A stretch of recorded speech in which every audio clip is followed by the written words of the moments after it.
O Richard realmente, voltando um pouquinho, o Richard sempre foi um atleta que tem uma personalidade muito forte, né? Ele sempre apresentou isso no dia a dia. Nos clubes que passou também. Nos clubes eu não acompanhava muito, mas no Ceará ele tinha uma personalidade muito forte, né? De brigar, aquela coisa toda de brigar, que eu falo de bater de frente, aquela coisa, né? E aí ele foi muito infeliz, né, em um podcast que ele participou no final do ano, que ele falou que não usava, mas ele não ia jogar mais no Ceará, e ele tendo um contrato ainda de 2 anos, né? E na época eu tratei muito com o empresário dele, que é uma pessoa que eu me dou muito bem. Falei para ele que o Richard, enquanto eu estivesse no Ceará, ele não vestiria a camisa do Ceará, porque realmente ele tinha que respeitar a instituição.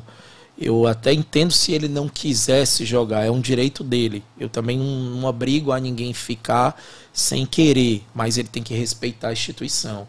Né? Isso eu acho que ele foi imaturo em falar algo que não estava ao alcance dele, porque isso não era uma decisão dele, e tanto é que aconteceu. Né? Ele ficou aí, ele foi se recolocar, né, no Cruzeiro já depois de quanto tempo?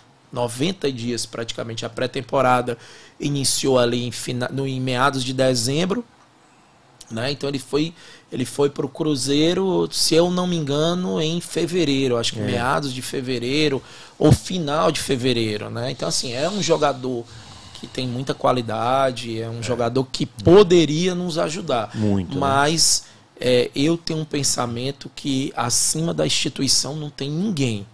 Ninguém pode ser maior do que a instituição. Isso é importante. Então eu prezo muito pela questão do respeito. Eu não vou deixar ninguém, enquanto for presidente, desrespeitar a instituição Ceará Sporting Clube. Ninguém. Pode ser o jogador mais decisivo do mundo, mas não é maior do que a instituição. Eu sempre procuro falar isso para todo mundo, né? Então eu tenho conversado, assim, ele hoje nós emprestamos ele para o Cruzeiro.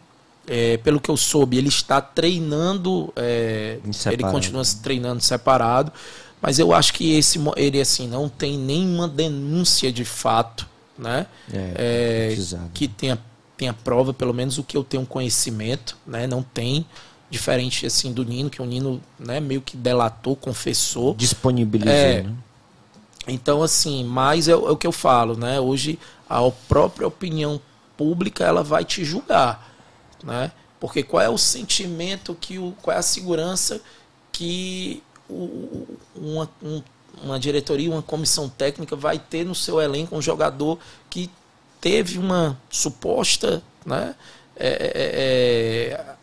acusação de ter se manipulado o resultado, né? Então eu acho que até falei para o empresário dele que realmente isso vai ser batido muito, né? Não só ele, mas eu acho que a maioria dos atletas, né? Salvo engano, um ou outro que talvez não teve uma situação diferente, mas assim, ele tem contrato com o Ceará até final de 24 e hoje ele pertence ao Cruzeiro, emprestado até o dia 31 de dezembro de 2023.